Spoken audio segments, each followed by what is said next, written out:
Hi, I'm Seth McNeill. I'm applying to be the woodshop teacher. I've got 2 kids and a beautiful, wonderful wife. As I've asked other woodshop teachers, that engagement comes from oral presentations, it comes from teamwork, and it really comes from student peers helping coach each other.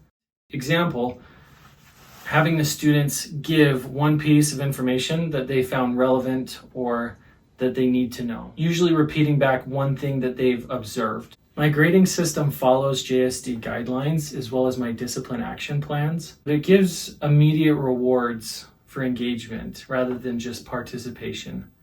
And for grades, rather than just doing one large project, most woodshop teachers agree that having small, attainable ones working up to larger is the best way to help students progress. Everyone loves these. Customizable, really useful, easy to create, easily attainable. Just like this longboard.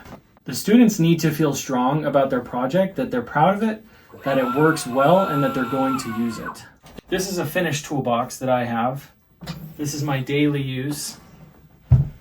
And this is a project that I've made for students to look at and tear apart. That way they can see how everything fits together. Again, the project should be easily attainable.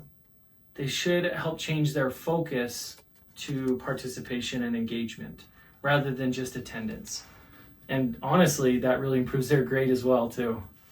The most important rule for teaching lessons is to only be flexible when you need to be. Rules aren't meant to be broken, but lesson plans and goals can change daily. Beginner students need literature as well as hands-on learning, and advanced students need the freedom to explore with boundaries.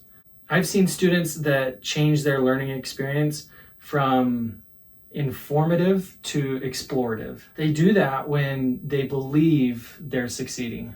The most important question a student should ask is, when am I going to use this in real life? And beyond just the socialization, students need tools, physical or not, to carry into the future. And that's where I come in, to equip the kids with tools that they're going to use for the future.